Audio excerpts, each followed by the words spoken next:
Bonjour à tous, les latinistes de Sakama. C'est Monsieur Beauplé qui vous parle et il se propose, à travers cette première vidéo YouTube, de vous expliquer le fonctionnement du manuel numérique de latin Dixit 5e. Alors, je vous demande de procéder comme moi. Vous allez sur le moteur de recherche Google et vous tapez à distance, voilà, et vous tombez ici sur à distance, manuel numérique, vous cliquez. Alors, niveau, donc on est en collège, classe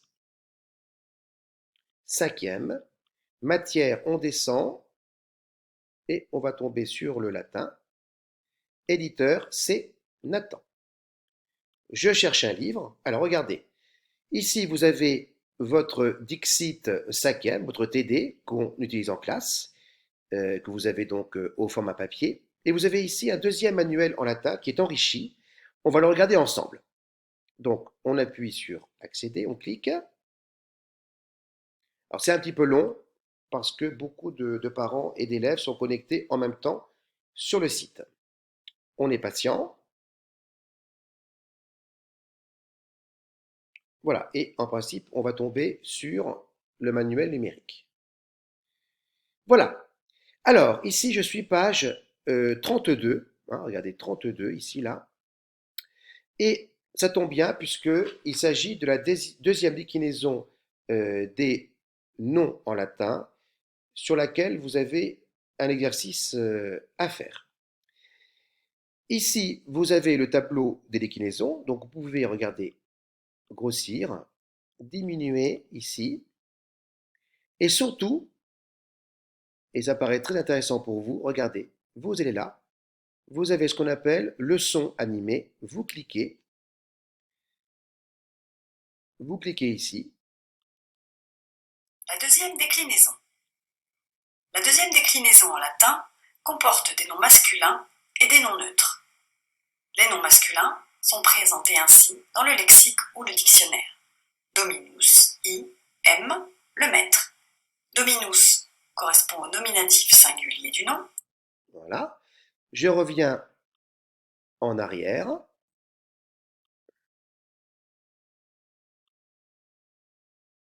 Je suis patient toujours. Alors,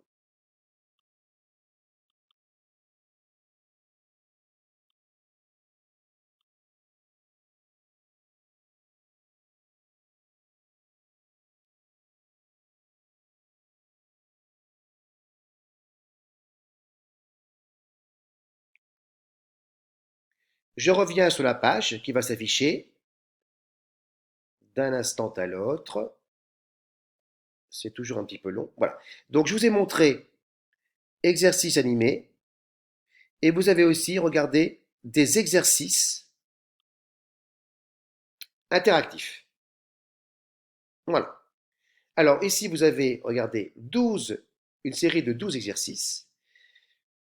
On vous propose le mot bellis. Donc, je vous rappelle que bellis, le nominatif, c'est bellum. C'est un mot neutre. Et si vous regardez la leçon de votre cahier de latin, eh bien, vous vous rappelez, d'ailleurs c'est un mot à apprendre, hein, que bellis vient du latin bellum, qui veut dire la guerre. C'est un mot de la deuxième déclinaison. C'est un mot qui est neutre. On vous demande d'indiquer le ou les cas. Alors c'est les cas en fait, puisque bellis, vous le savez, c'est un datif et un ablatif pluriel. Quand vous avez terminé, vous prenez le soin de valider et de faire suivant. Voilà. Le mot locum, alors vous pouvez vous aider du lexique de votre TD tout à la fin, et en principe le mot y est. Alors je vérifie, je prends moi aussi mon TD. Alors lexique, à partir de la page 98, et voilà, le mot il y est, locus, c'est le lieu. Vous voyez le génitif en i, donc vous en déduisez que ce mot appartient bien à la deuxième déclinaison. Vous vous rappelez dominus, dominum. Ici, on a locus, locum. C'est un accusatif. Vous n'oubliez pas de valider. Ici, c'est pour éventuellement aller en arrière et suivant. Voilà. Donc moi, je vous engage à utiliser cette version de votre TD numérique au format enrichi pour faire des exercices et pour lire des leçons sous la forme de vidéos. Je reste à votre disposition et vous dis à bientôt. C'était Monsieur Beauplay.